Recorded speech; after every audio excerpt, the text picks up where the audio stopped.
انا عاوز اجيبه في المحكمه. او جالك في المحكمه يا سيدي. عارف لما شفته النهارده في القفص والله ما فكرت ان انا ابص، لانه انا ببص له بعتبر ان ده خروف رموه لنا عشان يسكتونا بيه، هو والكام خروف تانيين اللي هم رموهم لنا عشان يلهوا الشعب فيهم. لكن دي ثوره وانا كنت. طب يلهوا الشعب عن ايه يا سياده النائب؟ يا فندم، يلهوا الشعب عن ايه؟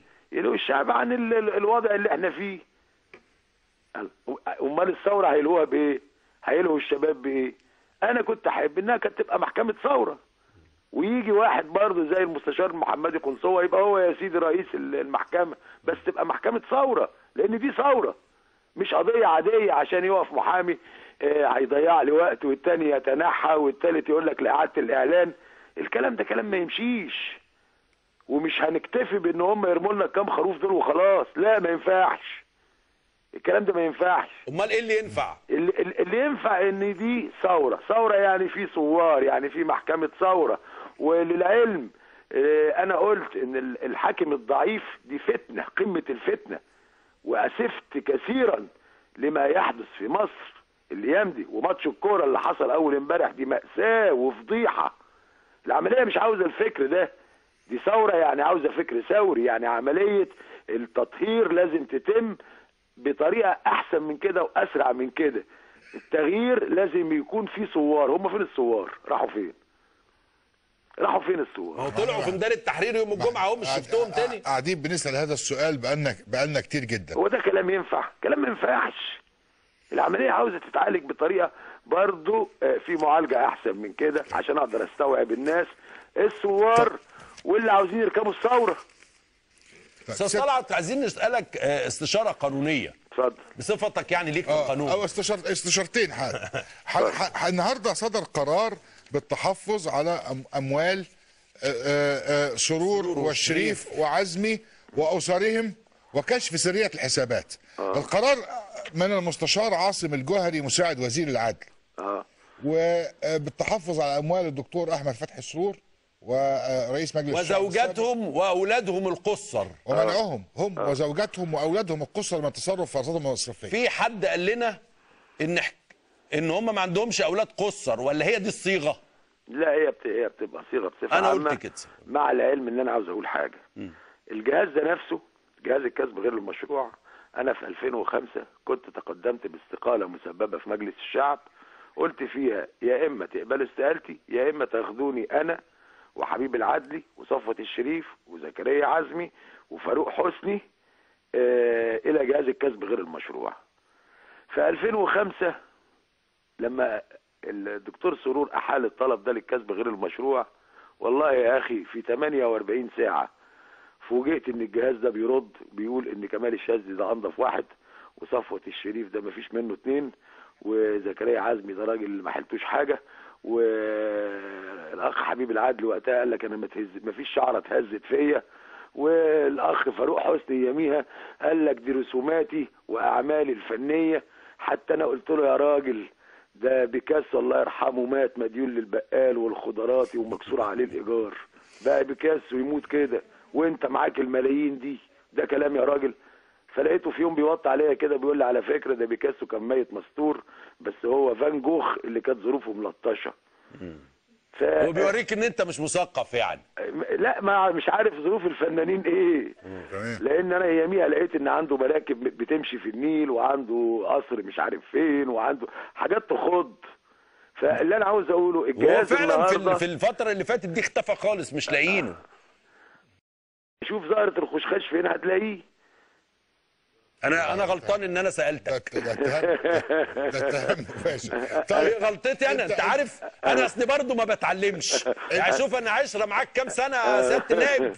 انا بس عاوز اقول حاجه. الجهاز في 2005 حاجه، والجهاز في 2011 بعد الثوره حاجه تانية خالص. كذلك جهاز الشرطه حقيقه، كذلك القوات المسلحه. الناس اتغيرت، عشان كده بقول دي ثوره ولازم ندي الثوره حقها. هل علشان كده قدمت طلب ان يتم التحقيق في ثروات الاسره وثروات اخواتك؟ عشان الناس تبقى عارفه، وعشان البلبله. واصل انت عارف الايام دي الفلوس موجوده، واكتشفنا ان في ناس معاها فلوس مش بهبل، مش بعبط، انا مش عارف الناس دي ازاي استحلت لنفسها. لا معلش انا عايز اسال حضرتك سؤال. اتفضل. انت بصراحه لا بصراحه اتفضل. انت ما كنتش متخيل ان الناس دي معاها فلوس يا طلعت؟ لا بالكم ده لا. لا كنت عارف طبعا انه لا بس صدقني يعني انا قدمت طلب احاطه على واحد مره خد 1000 مليون جنيه عموله في مصنع اسمنت حلوان. استعجبت مره لما لقيت واحد عنده 10 شقق في الفور سيزون. الشقق الفور سيزون الشقه ب 35 مليون جنيه. واحد عنده 10 شقق وفي ناس مش لاقيه حتى 4 حيطان. مين اللي عنده 10 شقق؟ احمد بن حسن هيكل، طبقا للكشف اللي جه من وصل للمحكمه. 10 انت شقق. بتغلط نفس الغلطه. إيه؟ بتسال ليه؟ انا بنصحه برضه يا طلعت بيه. بنصحه مش كده؟ مالناش دعوه. لا انت اي سؤال انت عارف ان انا بجاوب عليه. يعني انا بالنسبه لي بس احمد ابن حسنين هيكل ده مقرش يعني معاه فلوس يعني منين؟ ومش مسؤول. لما ياخد 1000 مليون جنيه عموله في مصنع اسمنت وفي عامل في مصنع الاسمنت مش لاقي يجيب العلاج، ده كلام؟ ايه امكانيات ده عشان ياخد 1000 مليون جنيه؟ انت عارف 1000 مليون جنيه دول لو رميتهم في محافظه المنوفيه. انت ليه بلغت عن اخواتك في الكسب غير المشروع يعني انا افهم انك ممكن تروح تبلغ عن نفسك تقول لهم يا اخواننا في الكسب غير المشروع حققوا في ثروتي، انما انت بلغت ايضا عن اخواتك ما عدا دكتور عفت. ما هو الدكتور عفت انا يعني مش شايف ان هو ممكن يكون معاه جنيه جاي كده او جاي كده. الله. والباقي شايف يعني انت شايف ان الباقي بما فيهم انت كده او كده؟ والله هم بقى يشوفوا يحققوا معاهم ويشوفوا اللي معاه جنيه. اخواتك اشمعنى تبلغ في مجموعه من الاخوات وما تقربش جنب دكتور عفت رغم ان انت عارف اللي اتقال ايه على دكتور عفت ايام الانتخابات؟ ايه اتقال عليه ايه؟ نعم؟ اتقال عليه ان هو اغناكم كلكم واكتر واحد فيكم معاه فلوس. لا هو مش اغنانا. طب ما انا كنت قدمت طلب احاطه يا اخي في مجلس الشعب ضد جمال بن الرئيس انور. لا هي الناس بتقول ان انت ممكن ما تكونش بلغت عنه عشان هو اداك فلوس ما تنزلش الانتخابات قدامه الفتره اللي فاتت. ممكن عشان كده بقى انا قدمت البلاغ، لان اللي قال كده انا قدمت البلاغ ضده. عرفت انت بقى؟ ما انا شفت بقى بلاغ بجيب الفول انا برضه. انا برد على كل واحد قال كلمه في حقي. على طول. بص انا برد على كل واحد قال كلمه في حقي مش مظبوطه، لان انا يعني الحمد لله رب العالمين صادق مع الله سبحانه وتعالى ومع نفسي ومع الناس، وطول عمري امين مع الناس. عمري لا خدت حاجه مش بتاعتي ولا عندي استعداد امد ايدي ولا كنت عملت ملايين. عملت ملايين.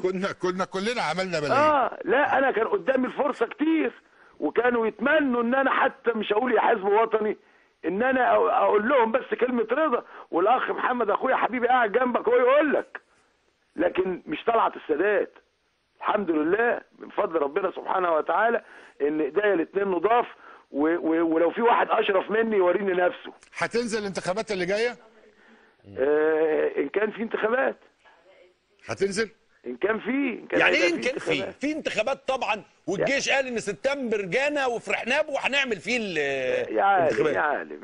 يا عالم ما حدش عارف. ايوه ليه عندك شك؟ انت عندك شك في حاجه؟ والله انا ساعات بينتابني القلق كل ما بحس ان الثوره هتتسرق بقلق، كل ما بحس انها مين بيسرقها؟ مين اللي شغال في السرقه دلوقتي؟ اصحاب المصلحه. انت عارف النهارده ان امريكا عاوزه تمشيك على خط يعني بحيث انها تامن مصالحها، واسرائيل طبعا نفس الشيء.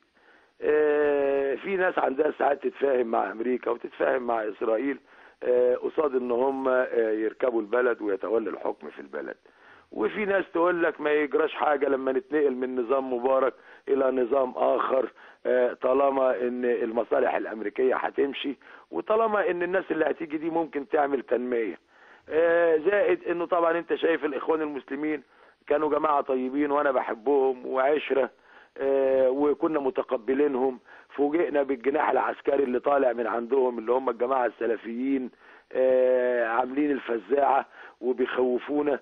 يبقى احنا لما نلاقي الجماعه السلفيين نقول ان الاخوان رحمه يا فندم، نقول الاخوان رحمه بقى. اسم الله عليك، اسم الله عليك. ده الكلام، هو ده الكلام. يعني انت بتقترح ان الاثنين دول مربطين مع بعض؟ طبعا، ما هو الهدف في الاخر المصلحه واحده في الاخر. انت تقول لا انا اخد الراجل بتاع الاخوان بقى. ما ده الناس كلها هتقول كده، هيقول لك يا عم ده ناس رحمه يا عم، خلينا نبعد عن دول. طب انا عايز بقى ايه، اعتزل الحياه الاعلاميه واجي عندك تلا نضرب شويه فطير قوي وكام طاجن وخلاص، بما ان الصوره سودة قوي كده وشويه حمام. ده انا عاوز اقول لك على حاجه، ونلبس جلاليب من اللي بتدخل الهواء من تحت دي، وماله من تحت ومن فوق وكل حاجه. انا عاوز اقول لك البلد اللي طلع منها الاولاد اللي هم اشتركوا في العمليه بتاعت خطف زينه بنت الدكتور عفت، البلد دي ناس طيبين جدا. اكيد فوق مما تتخيل وفي منتهى البساطه، والاولاد دول انا عارفهم.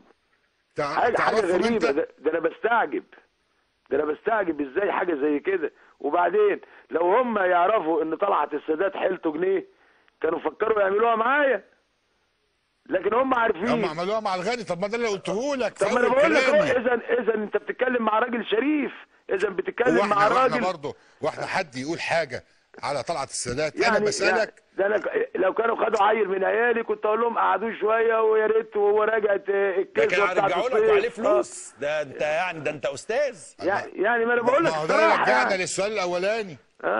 ده رجعنا للسؤال الاولاني، بس انا عايز اسالك تاني برضه وجاوبني. اتفضل. انت ناوي تنزل الانتخابات تاني في تلا؟ تلا دي يعني ده بيتي. تمام. ده اهلي ده لازم. طب والدكتور عفت اللي نجح عن طريق الحزب الوطني في نفس الدايره واخد الكرسي بتاعك، هتعمل ايه؟ هتواجهه تاني؟ لا هو ده يخش واحد فئات واحد عمال او واحد فئات واحد فلاحين. لا هو الدكتور عفت بعد ما تم حل مجلس الشعب مباشره وانا وهو طبعا بنلتقي تقريبا يوميا يعني، قال لي انا ماليش بقى في الموضوع مجلس الشعب، البركه فيك انت. هو فعلا كفايه كده على الدكتور عفت. لكن انا عاوز اقول لك حاجه، الدكتور عفت كان بالنسبه للمركز تلا مكسب، ما كانش خساره.